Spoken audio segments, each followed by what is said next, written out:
Lucent वस्तुनिष्ठ समान ज्ञान, जिसमें हम लोग का पढ़ना है भारतीय इतिहास। भारतीय इतिहास समान परिचय। समान परिचय। पहला क्वेश्चन है कि इतिहास के तहत अध्ययन किया जाता है अतीत का प्रथम यूनानी इतिहासकार कौन था? हेरोडोटस। निम्नलिखित में से किसने स्पष्टता कहा कि इतिहास के समस्त निष्कर्षण युक्ति संगत साक्ष्यों पर आधारित होते हैं? थ्यूसिडाइसिस। द हिस्ट्री के रचनाकार का नाम है हेरोडोटस।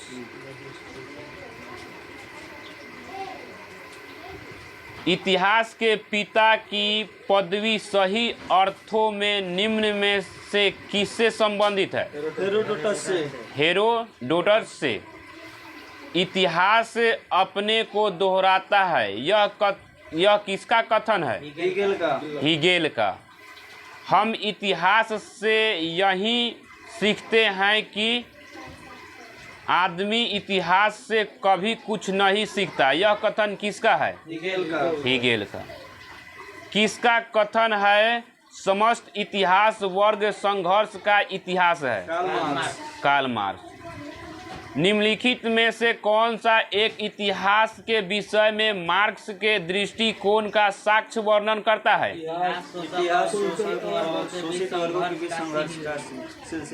इतिहास शोषक और शोषित वर्गों के बीच संघर्ष का सिलसिला है। निम्नलिखित में से किसने दृढ़तात्मक भौतिकवाद के सिद्धांत का प्रतिपादन किया? मार्क्स। कार्ल मार्क्स ने वर्ग संघर्ष की प्रक्रिया को निम्नलिखित में से किस सिद्धांत की मदद से समझाया? दृढ़तात्मक भौतिकवाद। इतिहास विगत की राजनीतिक है, यह किसका कथन है? सीले का। सूची 1 को सूची 2 से सम्मिलित कीजिए तथा नीचे दिए गए कूटों की सहायता से सही उत्तर चुनिए। तो ओकसाट। हाँ, सच यह है कि इतिहास में अतीत वर्तमान के साथ बदलता है। ट्रेवेलियन। इतिहास का महत्व वैज्ञानिक नहीं है। कालिंगवुड। संपूर्ण इतिहास विचारों का इतिहास है। ब्यूरी।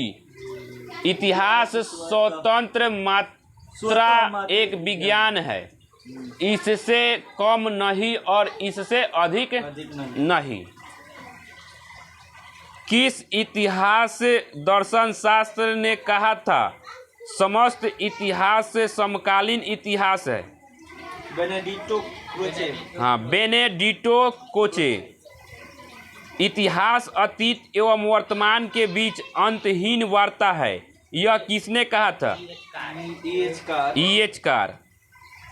तिथियों के साथ प्रयुक्त होने वाला बीसी किसका संक्षिप्त है? Before Christ. तिथियों के साथ प्रयुक्त होने वाला एडी का पूर्ण रूप क्या है? एनो डोमिनी। वर्ष 50 ईसा पूर्व। वर्ष 150 ईसा पूर्व के बाद आता है। वर्ष 1015 ईस्वी किस शताब्दी में आता है? 11वीं शताब्दी में। सूची 1 को सूची 2 से सम्मिलित कीजिए और सूची के नीचे दिए गए कूट को प्रयोग कर सही उत्तर का चयन कीजिए। विक्रम संवत 58 ईसा पूर्व। शक संवत 78 ईसा पूर्व। गुप्त संवत 3102 ईसा पूर्व। कली संवत 320 ईसा पूर्व। विक्रम संवत प्रारंभ हुआ 58 ईसा पूर्व। 58 ईसा पूर्व। विक्रम संवत प्रारंभ हुआ 58 ईसा पूर्व। 58 ईसा पूर्व। शक संवत का प्रारंभ किस सम्राट के शासन काल में 78 ईस्वी में हुआ था? कनिष्क के। भारत का राष्ट्रीय पंचांग किस संवत पर आधारित है? विक्रम संवत। गुप्त संवत 319 से 320 ईस्वी को प्रारंभ करने का श्रेय किसे दिया जाता है? चंद्रगुप्त प्रथम।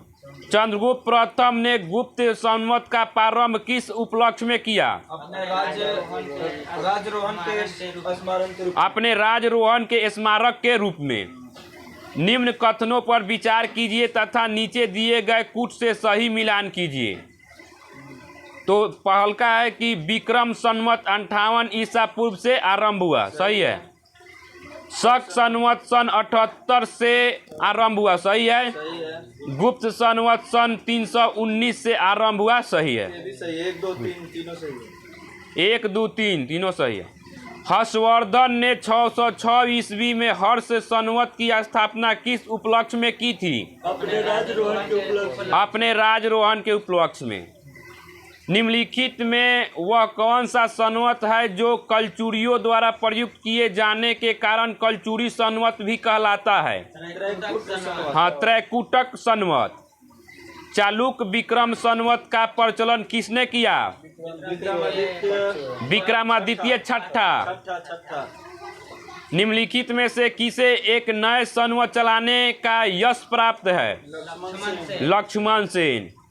निम्नलिखित में कौन सा वर्ष दिसंबर 2009 में शक संवत का वर्ष होगा?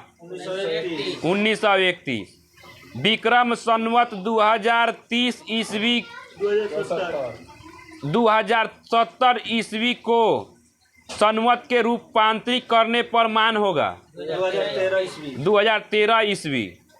विक्रम एवं शक संवत के आरंभ के बीच कितने वर्षों का अंतर है? 135 वर्ष। पुलकेशिन प्रथम का बादामी शिलालेख शक वर्ष 465 का दिनांकित है। यदि इसे विक्रम संवत में दिनांकित करना हो तो वर्ष होगा 600। राजस्थान सरकार के कैलेंडर में विश्व संख्या 2063 लिखा हुआ है, तो साके संवत क्या होगा? 1928 साके। पुरातत्व में स्तर विन्यास पद्धति निम्नलिखित में किसको समझाने के लिए प्रयुक्त की जाती है? भौतिक अवशेष के क्रमिक निक्षेप। कार्बन 14 तिथि निर्धारित पद्धति का विकास किया बिलॉर्ड लिवली ने। काष्ठ, अस्थि और शंख के पुरातात्विक नमूनों का काल निर्धारित करने के लिए निम्नलिखित में से कौन सा अपनाया जाता है? कार्बन 14। कार्बन डेटिंग निम्न में की आयु निर्धारण हेतु प्रयुक्त होते हैं जीवाश्म के। प्रागैतिहासिक का अंत एवं इतिहास का आरंभ तब माना जाता है जब मानव ने लिखना सीखा। भारत के संदर्भ में ऐतिहासिक काल का आरंभ कब से माना जाता है? 600 ईसा पूर्व से। 600 ईसा पूर्व से। सिंधु सभ्यता को आज ऐतिहासिक सभ्यता कहा जाता है क्योंकि इसमें यह प्रमाण मिलता है लेखन का।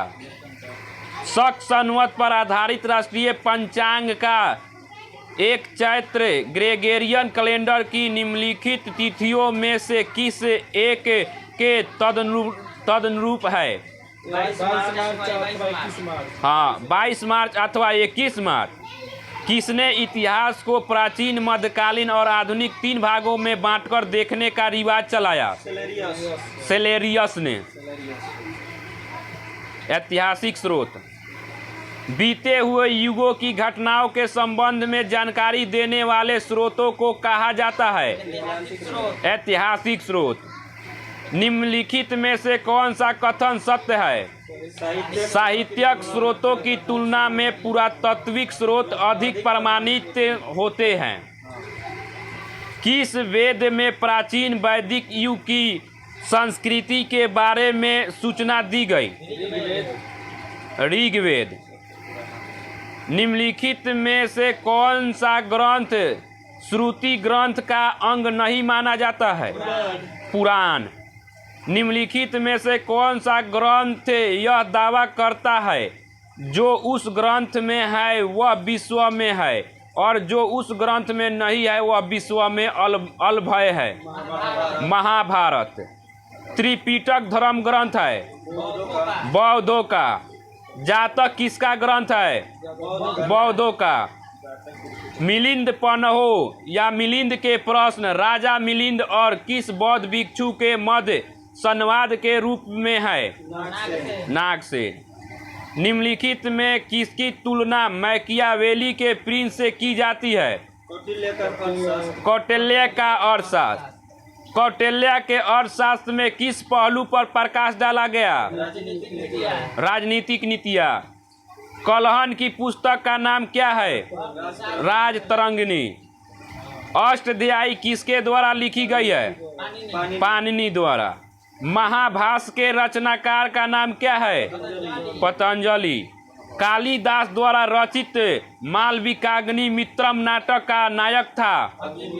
अग्निमित्र। हर्षचरित्र किसके द्वारा लिखी गई थी? बाणभट्ट। विक्रम चरित्र के रचनाकार का नाम है? बिलहन। चंद्रबरदाई द्वारा रचित ग्रंथ का नाम है? पृथ्वीराज रासो। निम्न में से कौन सिकंदर के साथ भारत आने वाला इतिहासकार नहीं था? हेरोडोटस। निम्नलिखित में से किस विदेशी यात्री ने भारत का दौरा सबसे पहले किया था? मेगास्थनीज। मेगास्थनीज की पुस्तक का नाम क्या है? इंडिका। जियोग्राफिका की रचना किसने की? एस्ट्रैबो। प्लिनी की पुस्तक का नाम क्या है? Natural Historia. पेरिप्लस ऑफ एरिथियन सी की रचना किसने की? अज्ञातनामा यूनानी लेखक ने। फहियान कहाँ का निवासी था? चीन का। फहियान किसके शासन काल में भारत आया था? चंद्रगुप्त द्वितीय।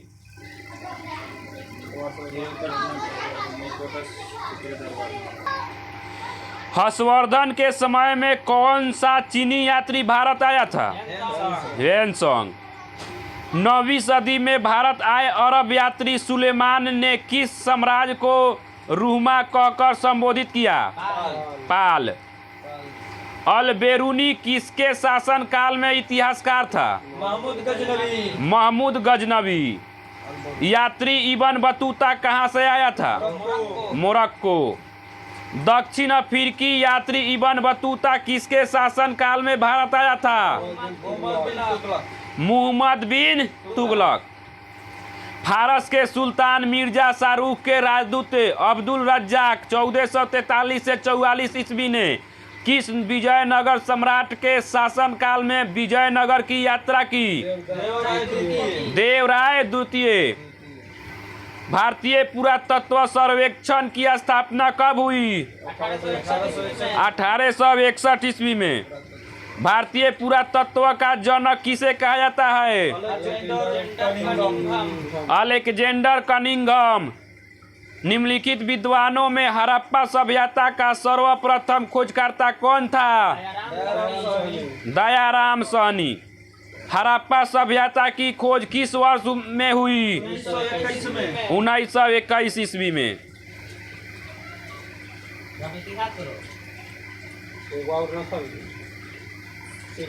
सिंधु घाटी सभ्यता को खोज निकालने में जिन दो भारतीयों का नाम जुड़ा है? दयाराम साहनी और रखाल दास। दयाराम साहनी एवं रखाल दास आर.डी. बनर्जी। हड़प्पा एवं मोहनजोदड़ो की पुरातात्विक खुदाई के प्रभारी थे सर जॉन मार्शल।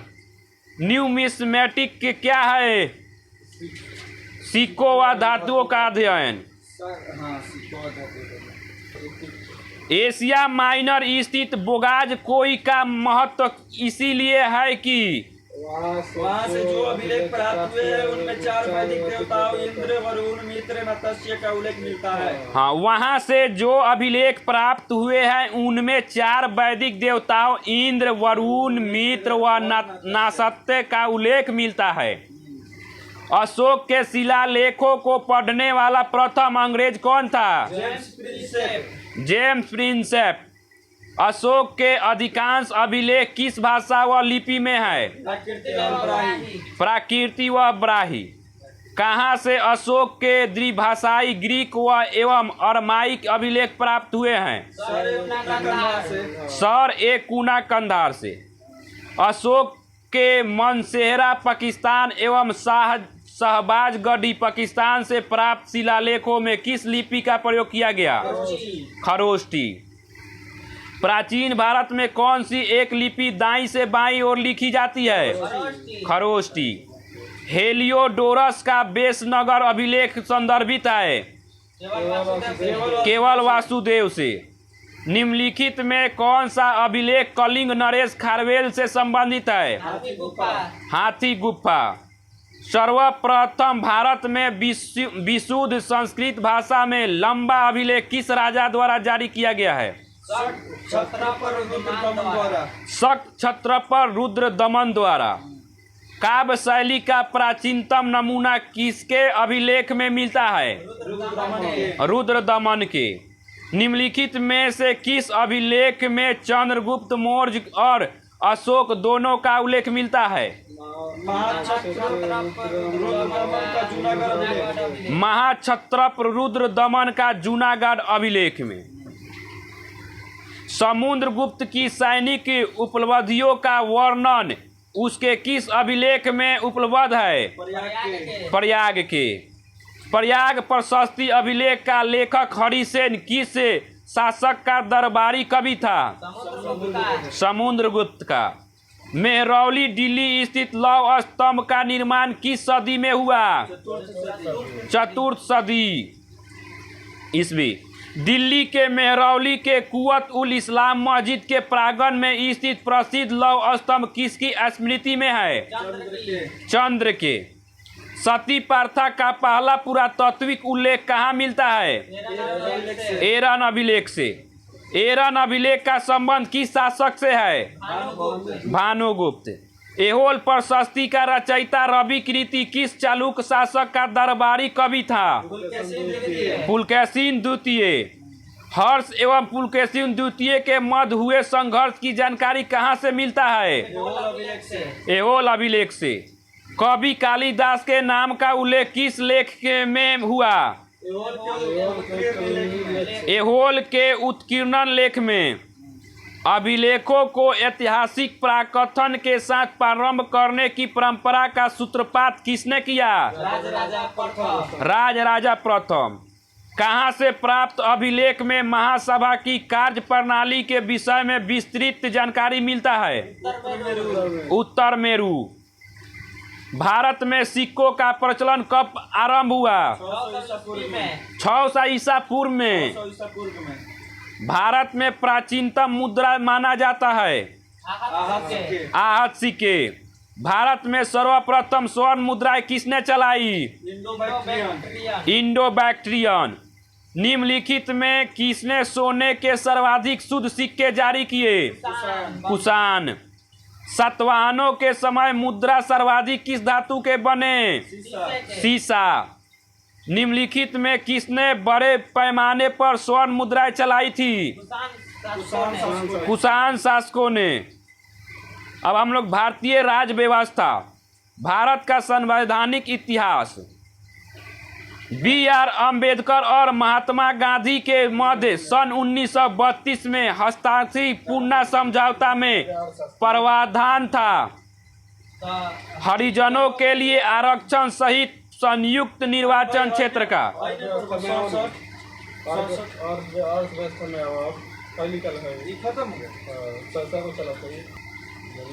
वह कौन सा अधिनियम था जिसने भारत में सत्ता ब्रिटिश ईस्ट इंडिया कंपनी में कंपनी से ब्रिटिश क्राउन में हस्तांतरित की थी। भारत सरकार अधिनियम 1858। हाँ, भारत सरकार अधिनियम 1858।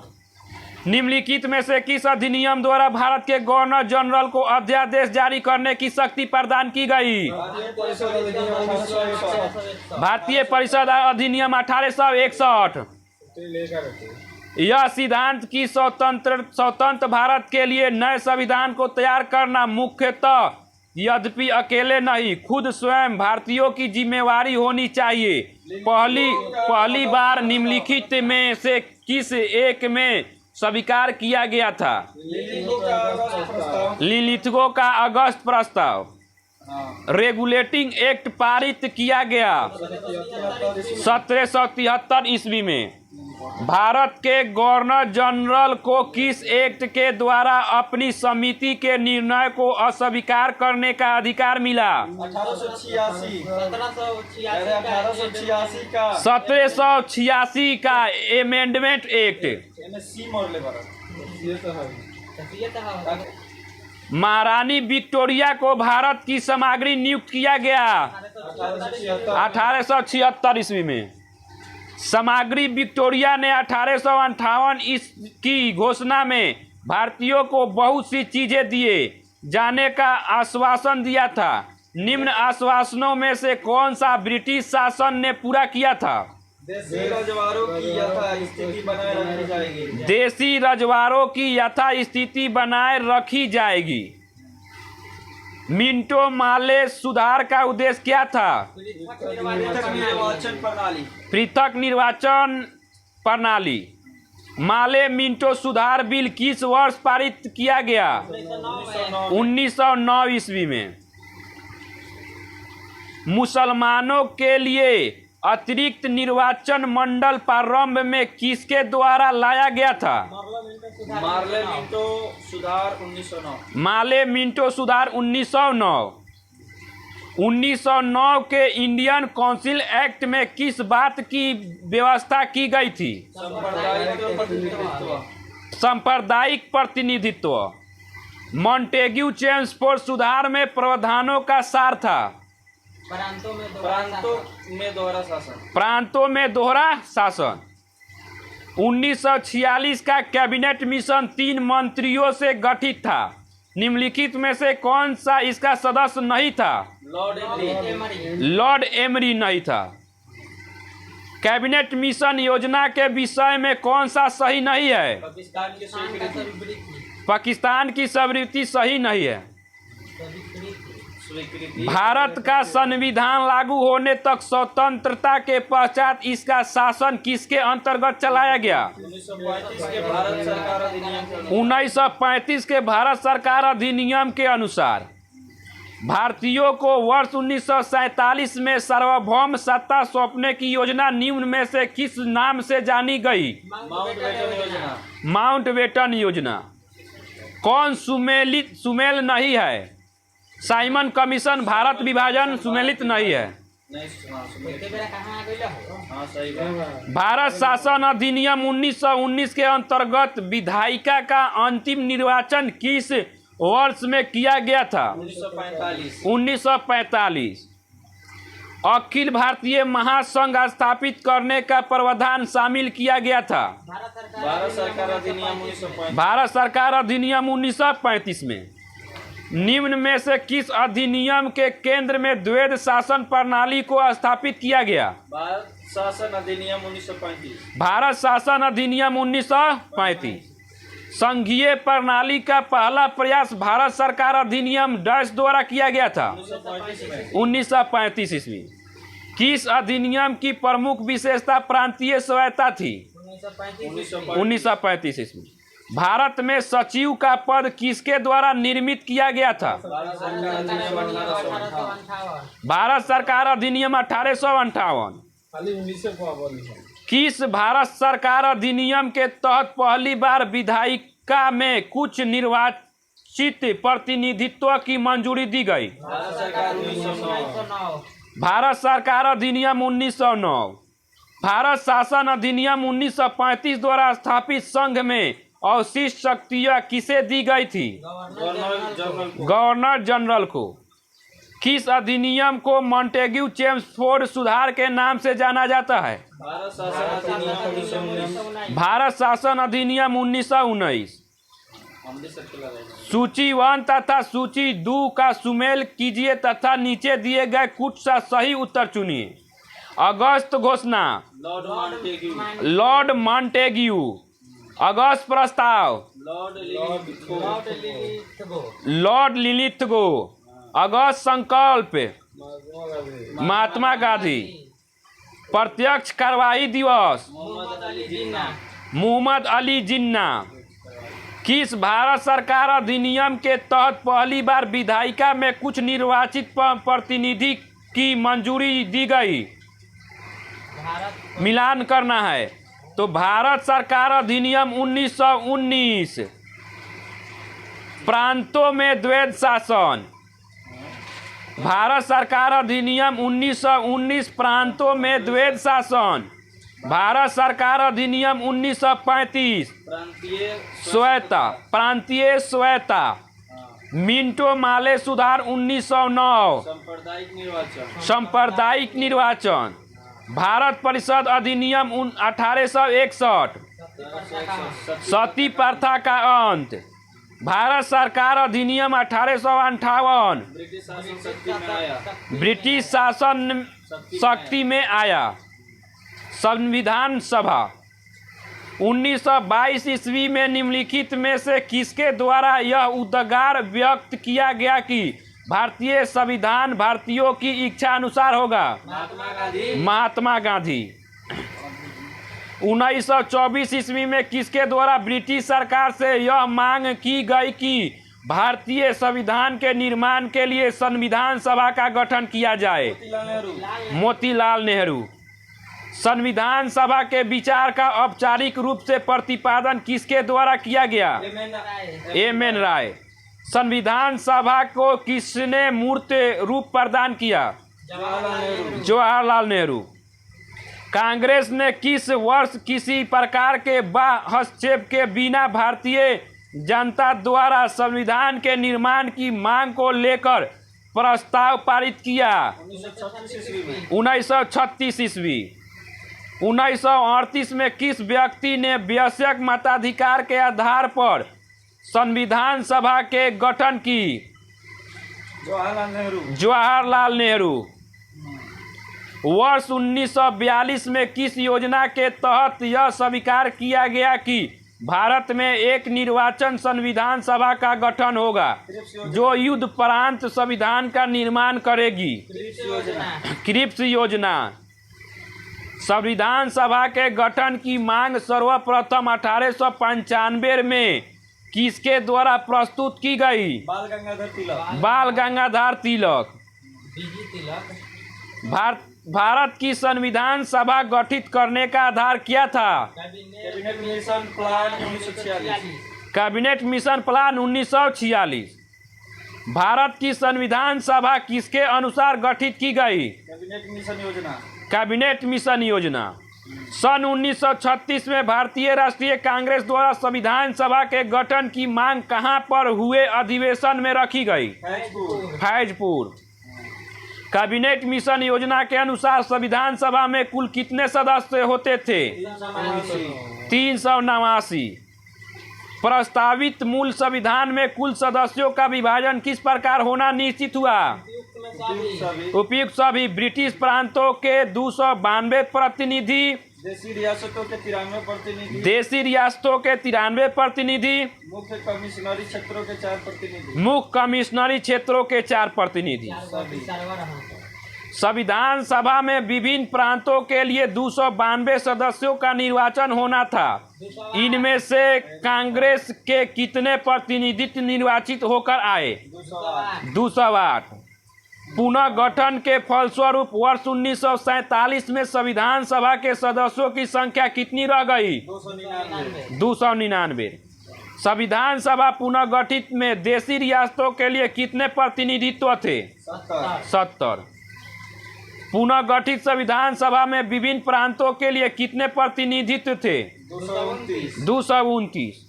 कैबिनेट मिशन योजना के अंतर्गत संविधान निर्मात्री परिषद में प्रत्येक प्रांत की आवंटित सदस्य संख्या निर्धारित करने के लिए एक प्रतिनिधि कितनी जनसंख्या के अनुपात में था? 10 लाख व्यक्ति। संविधान सभा के सदस्यों को निम्न में से किसने प्रत्यक्ष रूप से निर्वाचित किया? प्रांतों की विधानसभा। संविधान सभा में किस प्रांत का प्रतिनिधित्व सबसे अधिक था? संयुक्त प्रांत। संविधान सभा में किस देशी रियासत के प्रतिनिधि ने भाग नहीं लिया था? हैदराबाद। B.R. अम्बेडकर का संविधान सभा में निर्वाचन हुआ था? पश्चिम बंगाल से। मुस्लिम लीग ने किस कारण संविधान सभा का बहिष्कार किया? मुस्लिम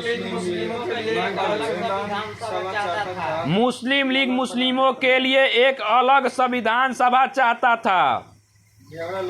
संविधान सभा का चुनाव निम्न में से किस आधार पर हुआ था? वर्गीय मताधिकार। संविधान सभा के सदस्य प्रतिनिधि थे जनता द्वारा अप्रत्यक्ष निर्वाचित। भारतीय संविधान निर्मात्री सभा प्रांतीय विधानसभाओं द्वारा परोक्ष रूप से और उपस्थिति प्रतिनिधित्व प्रणाली द्वारा चुनी गई थी। प्रांतीय विधानसभाओं द्वारा परोक्ष रूप से अनुपातिक प्रतिनिधि प्रणाली द्वारा चुनी गई थी। भारतीय संविधान को किसने बनाया? संविधान सभा ने। संविधान सभा के लिए चुनाव कब संपन्न हुआ? 1946 में। भारतीय संविधान सभा की स्थापना कब हुई? 9 दिसंबर 1946 को। संविधान सभा का प्रथम अधिवेशन कहाँ हुआ? दिल्ली में। संविधान सभा के उद्घाटन अधिवेशन की अध्यक्षता किसने की थी?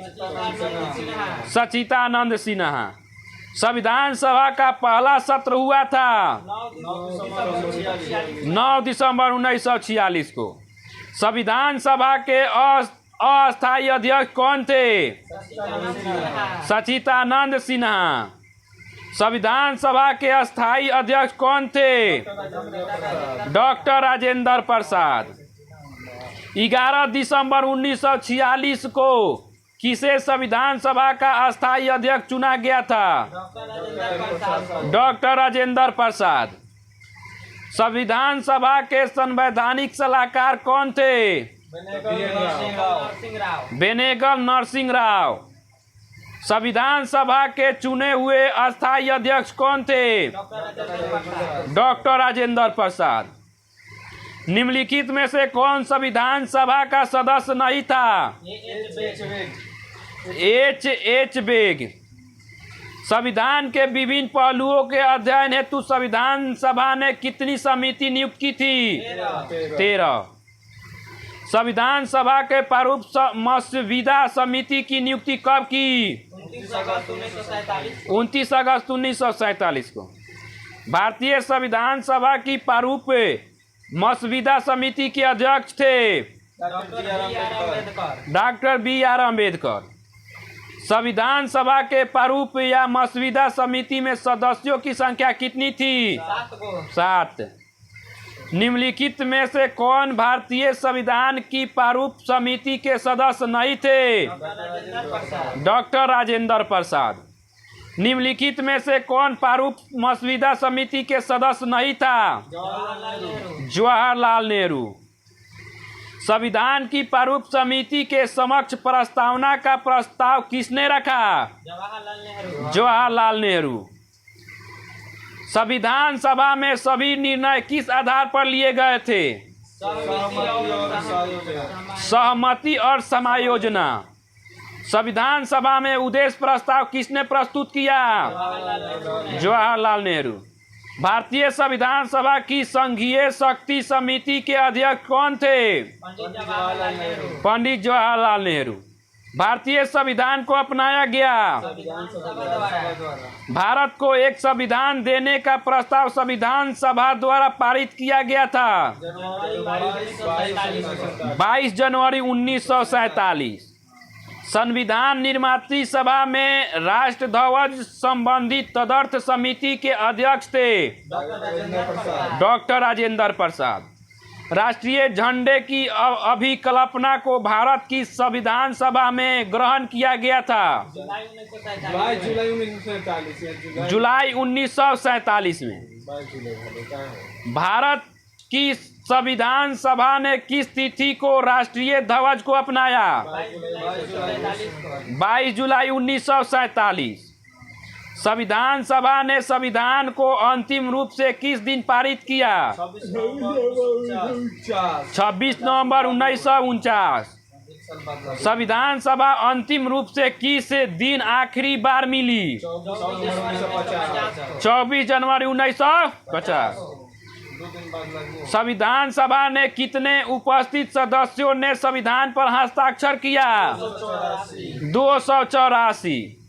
संविधान सभा द्वारा अंतिम रूप से पारित संविधान में कुल कितने अनुच्छेद हैं?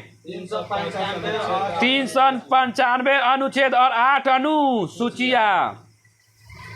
संपूर्ण भारतीय संविधान के निर्माण में संविधान सभा को कितना समय लगा? 2 वर्ष 11 माह 18 दिन। किस दिन से संविधान सभा का अंतरकालीन संसद के रूप में आविर्भाव हुआ? 26 जनवरी 1950। जिस संविधान सभा द्वारा भारत के संविधान का अधिनियम किया गया उसके सदस्य कौन थे? विभिन्न प्रांतों की विधान सभाओं द्वारा नामित। भारत के लिए संविधान सभा की रचना हेतु संविधान सभा का विचार निम्नलिखित में से सर्वप्रथम किसने प्रस्तुत किया? स्वराज पार्टी ने 1924 में। भारतीय संविधान सभा के प्रथम दिन के अधिवेशन की अध्यक्षता इन्होंने की थी? डॉक्टर सच्चिदानंद सिन्हा। निम्न कथनों में से कौन सा संविधान सभा के गठन के बारे में सही है? संविधान सभा के सदस्यों का चयन 1946 के प्रांतीय चुनाव के आधार पर किया गया सही है। सामूहिक सहभागिता का भाव उत्पन्न करने के लिए जनता से सुझाव मांगेगा, यह सही है।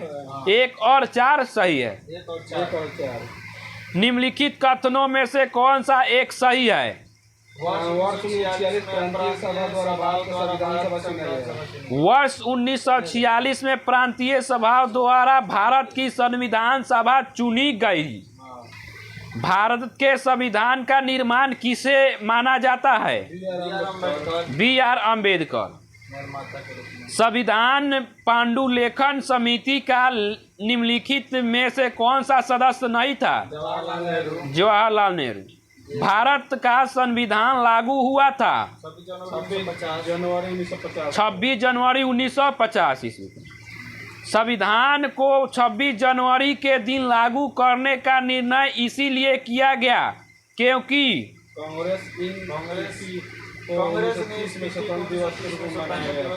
कांग्रेस ने इस तिथि को 1930 में स्वतंत्रता दिवस के रूप में मनाया था। भारतीय संविधान सभा ने महिलाओं की कुल संख्या कितनी थी? 15।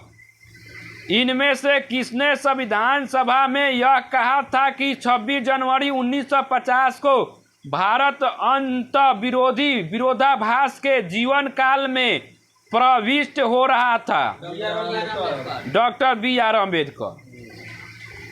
भूगोल। भूगोल अर्थ एवं विषय क्षेत्र।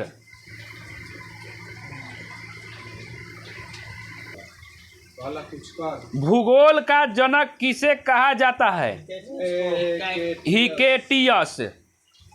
भूगोल को एक अलग अध्ययन शास्त्र के रूप में स्थापित करने का श्रेय निम्न में से किस विद्वान को है? इरेटोस्थनीज। भूगोल के लिए जियोग्राफिका का शब्द का प्रयोग सर्वप्रथम किसने किया? इरेटोस्थनीज। जियोग्राफी के शाब्दिक अर्थ के आधार पर भूगोल की परिभाषा की गई। भूगोल वह विज्ञान है जो पृथ्वी के धरातल का अध्ययन करता है। ए, भूगोल पृथ्वी को केंद्र मानकर अध्ययन करने वाला विज्ञान है। किसने कहा था? वारेनियस। भौगोलिक विचारधाराओं में नवनियतिवाद की विचारधारा का प्रवर्तक कौन है? Griffith Taylor. भूगोल भूतल का अध्ययन है। किसने कहा था? कांट। वर्तमान भूत की कुंजी है। कथन किस विद्वान का है? जेम्स हटन।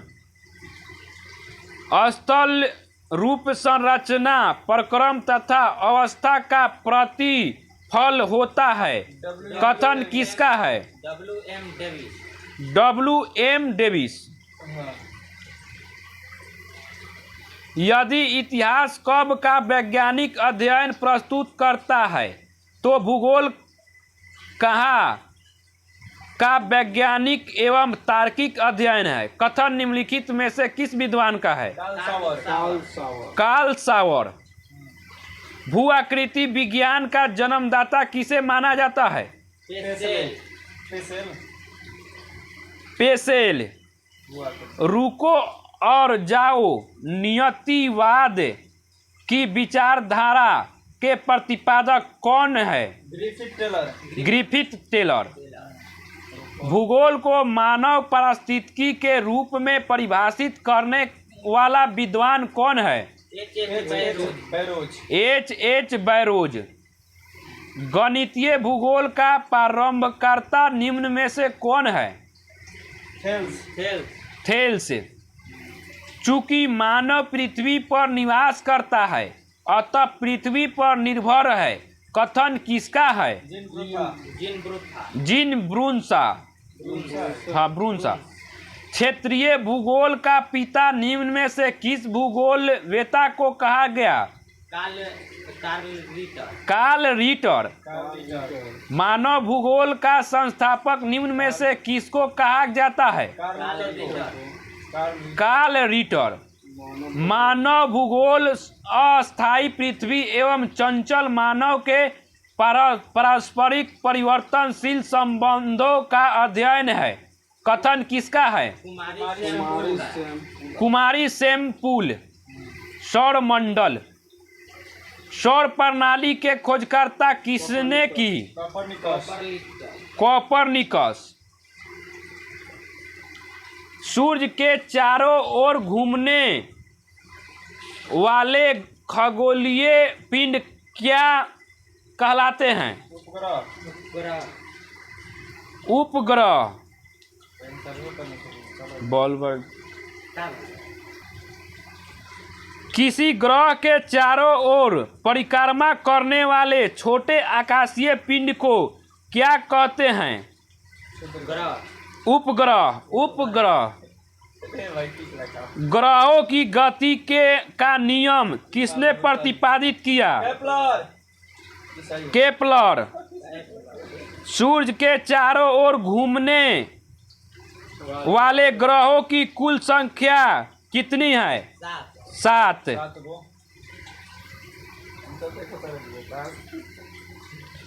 सूर्य से बढ़ती दूरी के अनुसार ग्रहों का निम्न में से कौन सा क्रम सही है?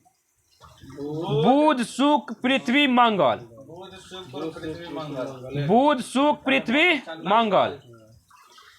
पृथ्वी से बढ़ती दूरी के अनुसार ग्रहों का नियम निम्न में से कौन सा क्रम सही है? शुक्र, मंगल, बुध, बृहस्पति। शुक्र, मंगल, बुध, बृहस्पति। आकार के अनुसार सौरमंडल के ग्रहों का अवरोही क्रम है बृहस्पति, शनि, अरुण, वरुण, पृथ्वी, शुक्र, मंगल एवं बुध। आकार के अनुसार सौरमंडल के ग्रहों का अवरोही क्रम है बृहस्पति, शनि, अरुण, वरुण, पृथ्वी, शुक्र, मंगल, बुध। बृहस्पति, शनि, अरुण, वरुण, पृथ्वी, शुक्र, मंगल एवं बुध। निम्नलिखित में कौन सौरमंडल का भाग नहीं है? निहारिका। निहारिका। तारामंडल क्या है? ऐसे तारों की आकाश में एक विशेष आकृति जो पृथ्वी से समदूरस्थ नहीं हो सकता है। अंतरिक्ष में कुल तारामंडल है 89। निक्स ओलंपिया कोलंपस पर्वत किस ग्रह पर स्थित है? मंगल। पार्थिव ग्रह की संख्या कितनी है? 4। निम्न में से कौन एक पार्थिव ग्रह नहीं है? शनि। बाह्य ग्रह या बृहस्पति सदृश ग्रहों की संख्या कितनी है? 4 गो। बृहस्पति सदृश ग्रहों में सम्मिलित नहीं है मंगल। मंगल। निम्नलिखित में से किन 2 ग्रहों को छोड़कर शेष सभी ग्रह सूर्य के चारों ओर वर्मावत घूमते हैं? शुक्र और अरुण को छोड़कर। शुक्र और अरुण को छोड़कर। सौरमंडल का जन्मदाता किसे कहा जाता है? सूर्य को। ब्रह्मांड में विस्फोटी तारा कहलाता है अभिनव तारा। अभिनव तारा। वैज्ञानिक जिन्होंने सर्वप्रथम खोज की पृथ्वी सूर्य के चारों ओर घूमती है? कोपरनिकस। कोपरनिकस। निम्नलिखित में से कौन सा ग्रह नहीं है जिसे प्राचीन भारतीय ग्रह मानते हैं? सूर्य। सूर्य। सूर्य ग्रह नहीं है, सूर्य एक तारा है। सूर्य के संगठन में सहायक गैस हाइड्रोजन और हीलियम। हाइड्रोजन और हीलियम। सूर्य के मध्य भाग को क्या कहा जाता है? प्रकाश मंडल। सूर्य के ऊपर के भाग को क्या कहा जाता है? वर्णमंडल। वर्णमंडल। सूर्य सदैव पूर्व में निकलता है क्योंकि पृथ्वी पश्चिम से पूर्व की ओर घूमती है। नॉर्वे में अर्धरात्रि के समय सूर्य कब दिखाई देता है? 21 जून। एक ग्रह की अपने कक्ष में सूर्य से अधिकतम दूरी को क्या कहा जाता है? अपसौर। एक ग्रह की अपने कक्ष में सूर्य से न्यूनतम दूरी को क्या कहा जाता है? उपसौर।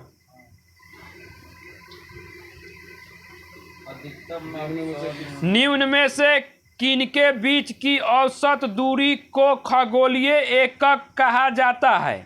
पृथ्वी तथा सूर्य। पृथ्वी तथा सूर्य। मध्यरात्रि सूर्य का क्या अर्थ है? सूर्य का ध्रुवीय वृत्त में देर तक चमकना। सूर्य का ध्रुवीय वृत्त में देर तक चमकना। मध्यरात्रि का सूर्य किस क्षेत्र में दिखाई देता है? आर्कटिक क्षेत्र में। आर्कटिक क्षेत्र में।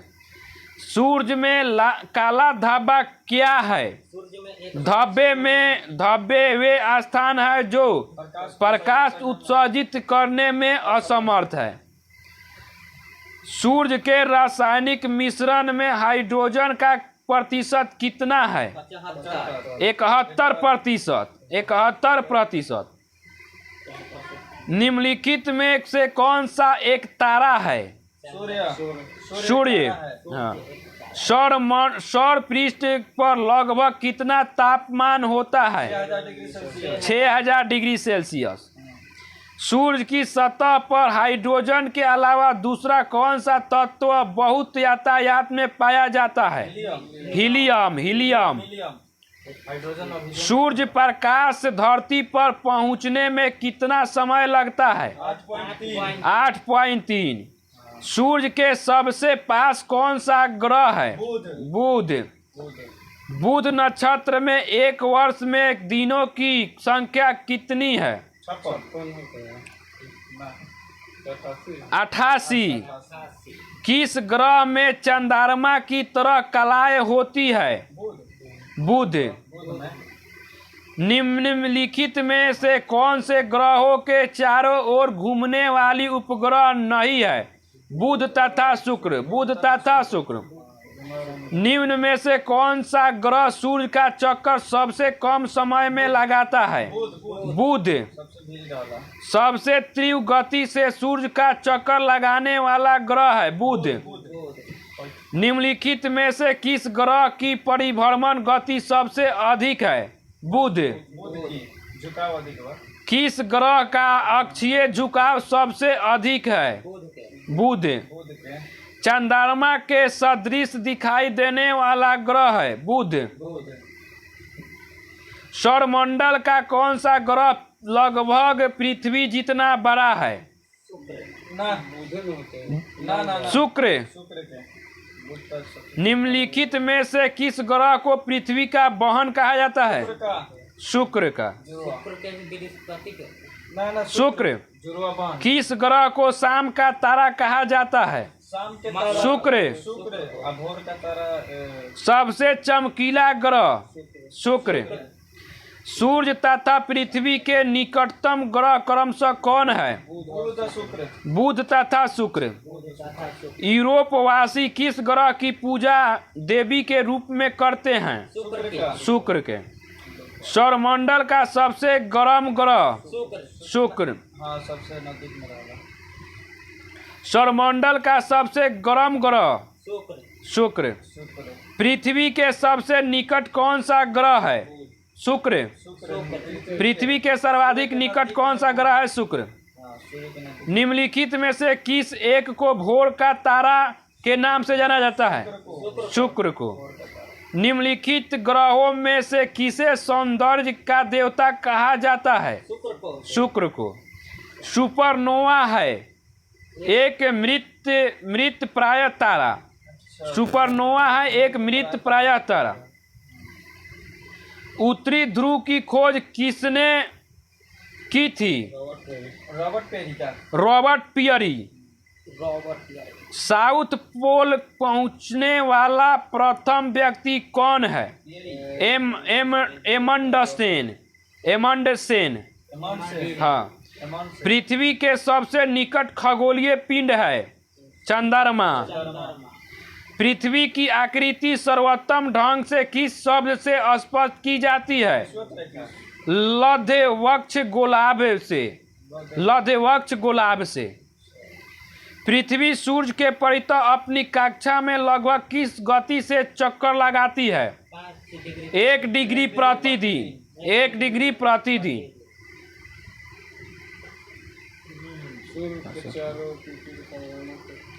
सूर्य के चारों ओर पृथ्वी के परिभ्रमण की चाल अधिकतम होती है जब पृथ्वी सूर्य से अधिक दूरी पर होती है।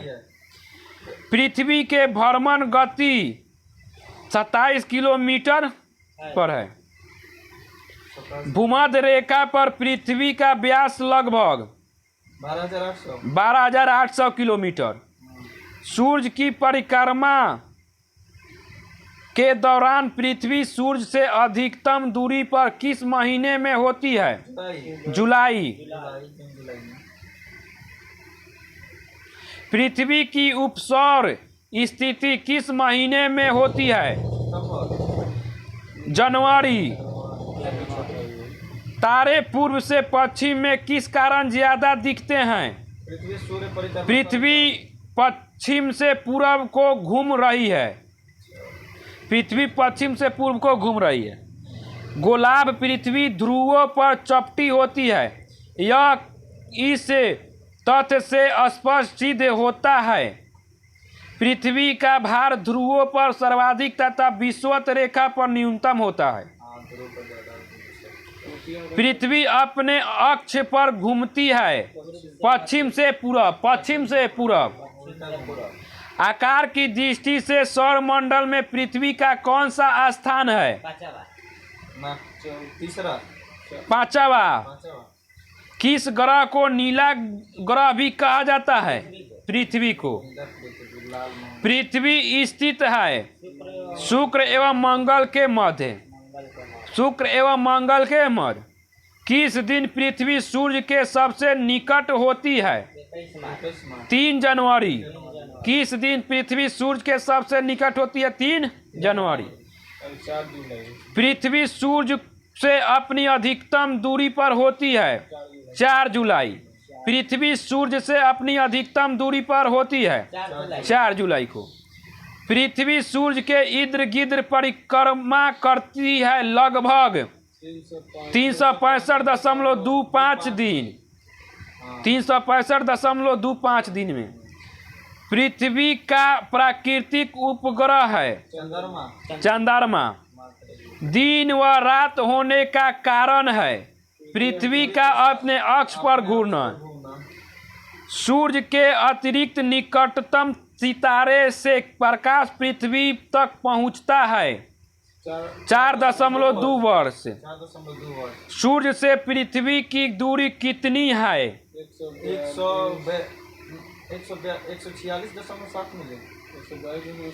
149.6 मिलियन किलोमीटर।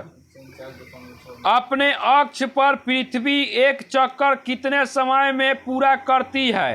23 घंटा 56 मिनट 4 सेकेंड। 23 घंटा 56 मिनट 4 सेकेंड। पृथ्वी पर दिन रात की अवधि समान होती है भूमध्य रेखा पर। 51 इक्विनॉक्स का तात्पर्य है यह तिथि जब दिन और रात समान अवधि के होते हैं। दिन और रात समान अवधि के होते हैं।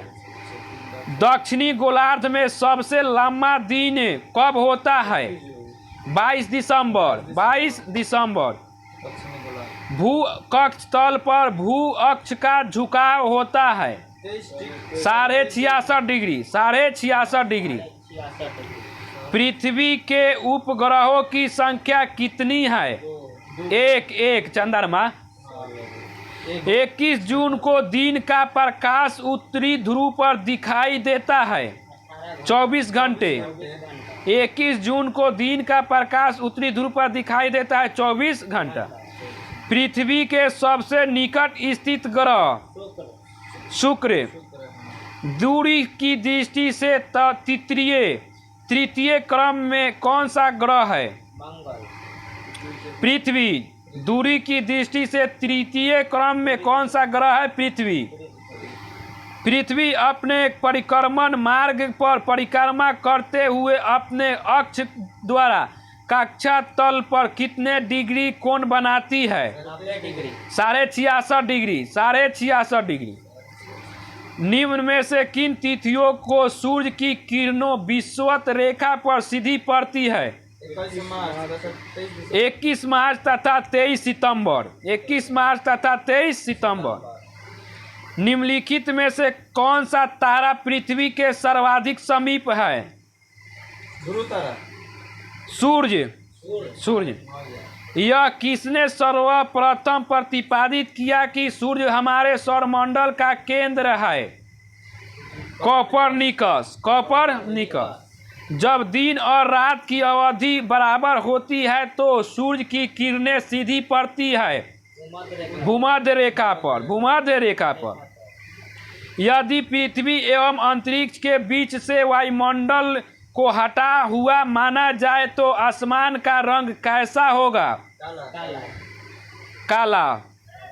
पृथ्वी की परिधि लगभग 40,032 किलोमीटर। 40,032 किलोमीटर। किस तिथि को उत्तरी गोलार्ध में सबसे लंबा दिन होता है? 21 जून। किस तिथि को उत्तरी गोलार्ध में सबसे लंबा दिन होता है? 21 जून। किस तिथि को उत्तरी गोलार्ध में सबसे छोटा दिन होता है? 22 दिसंबर।